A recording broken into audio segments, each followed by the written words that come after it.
Please, ibigay mo sa akin yung pinakamagandang family. Ano? Ordinary family? Sino namang taong gugustuhin maging ordinaryo lang? Ordinaryong pamilya lang?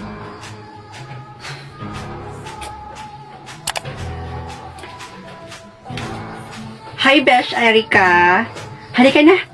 Recess na tayo. How dare you speak to Queen Erica? Sino ka ba? Besh, chill ka lang, okay?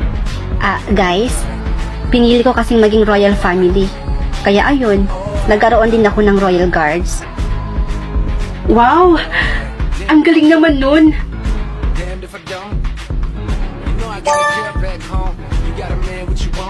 Ha? Sino pipiliing maging mahirap na pamilya?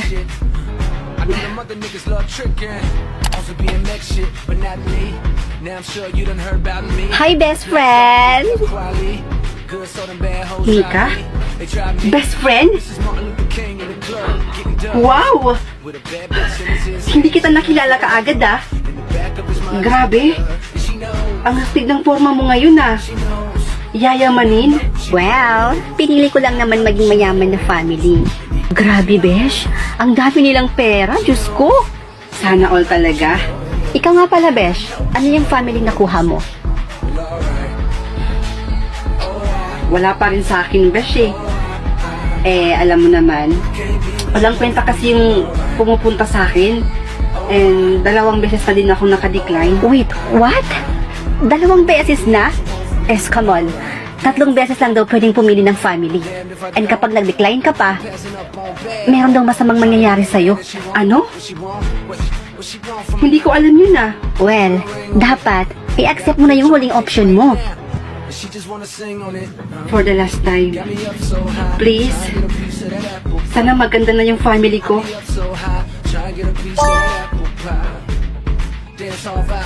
Mafia family?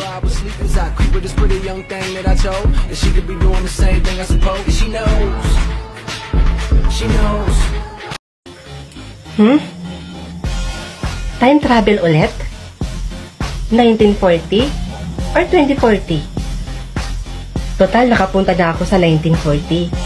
So, gusto ko naman makita yung future ko. Kung ano na nga ba talaga ako sa 2040. Kaya sa 2040 tayo naman.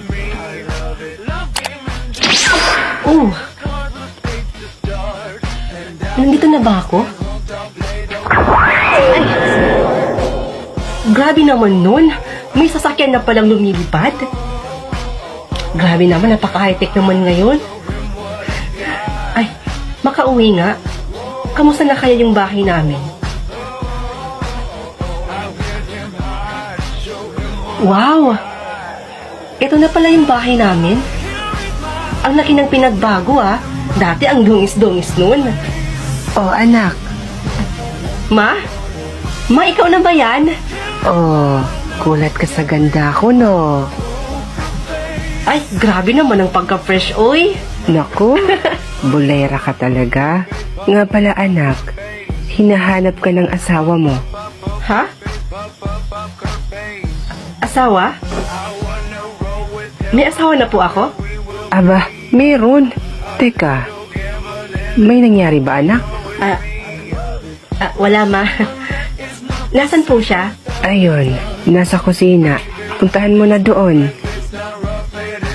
Sige ma, pupuntahan ko muna siya. Oh, love. Ay, kabayo. Andyan ka lang pala. Saan ka galing? Tinawag mo akong love? So, ibig sabihin, ikaw? Ikaw yung asawa ko? Ha? Malamang. Meron pa bang iba? Siyempre wala. Ano ka ba?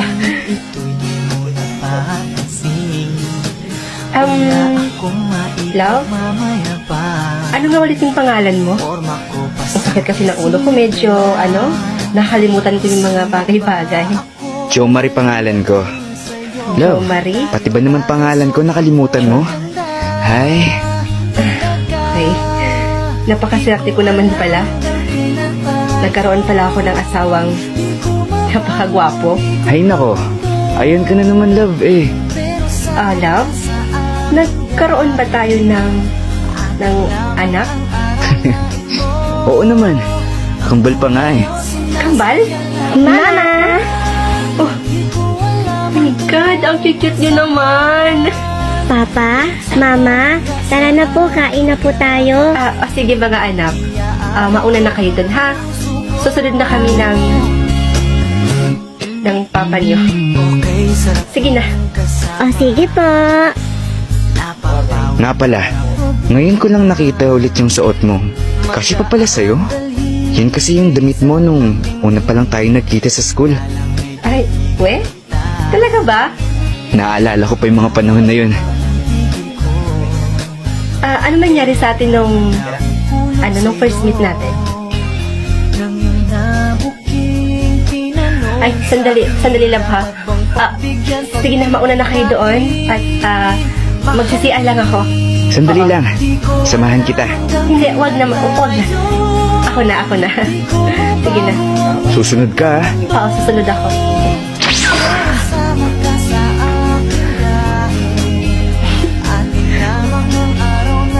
Grabe naman nun.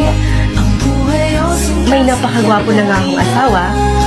May dalawa pa akong mga cute na mga anak. Ma, papasok na po ako sa school. Umuwi ng maaga, anak, ha? Mag-iingat ka. Thank you, Ma. Hello miss, sorry. Sorry hindi kita nakita. At hindi rin sinasadya. Ano ba yan kasi? Hindi nag-iingat. Akin na nga yan. Ang laki-laki ng daan, no? Tatanga-tanga. Oh, ID mo nahulog. Sorry talaga. Ikaw si Jo Marie?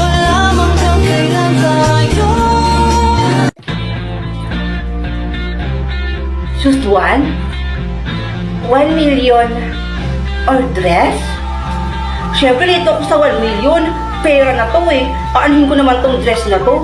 Hindi naman ako mahiling mag-dress. Siyempre, dito tayo sa pera. Ano? Ano ba yan? 1 million naman yung pinindot to eh. Napakadaya mo naman. Uy, hi, Bes! Oh, Bes! Nandito ka pa pala? Sabay ba tayo malulit nito eh? Ano yung nakuha mo? 1 million ba? Pahingi naman dyan ng balato, Bes. Balato? Patingin mo sa mukhang to, mamimigay ng balato? Eh, mukhang nalugi pa nga eh. Ha? Bakit naman? Eh, paano pa naman kasi, Bes? Yung choose one, 1 million tsaka dress. Eh, yung pinindot ko naman talaga yung 1 million eh. Pwede yung napunta sa akin, dress. Kakaloka? Ano? So, dress yung nakuha mo, imbis na 1 million? Grabe, sayang naman. Sinabi mo pa. O tara na nga, pasok na tayo. Anong oras na oh? Malilate pa tayo eh. Good morning, ma'am. Good morning, Miss De La Cruz. Nandito na naman yung classmate nating ipinaglihi sa unggoy. Girl, grabe ka naman makaunggoy. Oh my gosh! Hoy, pangit! Pumasok ka na naman! Ay, pwede ba umabsent ka naman kahit minsan? Araw-araw na lang kasi kami nabibwitin sa itsura mo.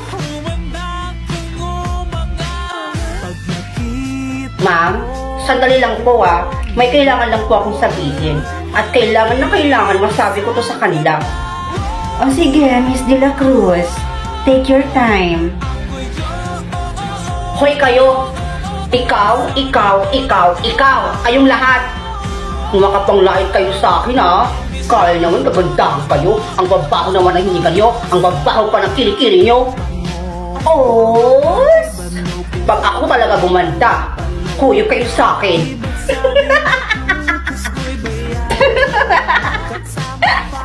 Alam mo, kahit anong gawin mo dyan sa itsura mo, ganyan na talaga yan.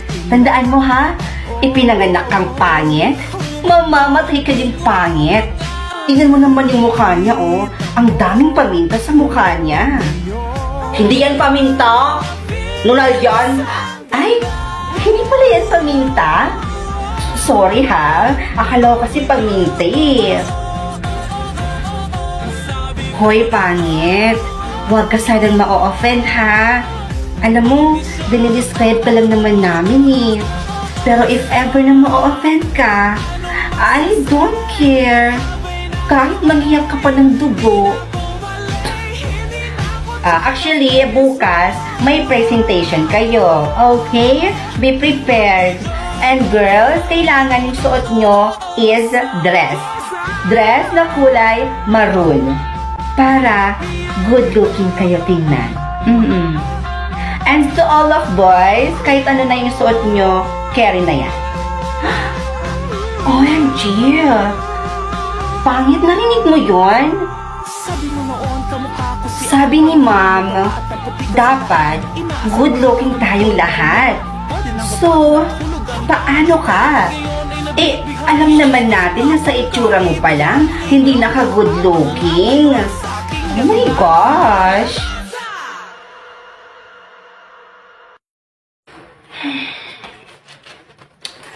Aatin pa kaya ako sa presentation namin bukas? Nagdadalawang isip na tuloy ako. Kasi paano kung umatay naman ako, pero mas lalo naman nila ako aasarin. Bahala na.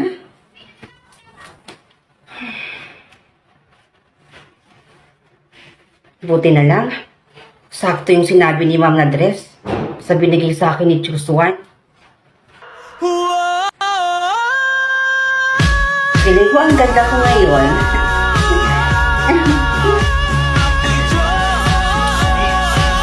Yan. Kati.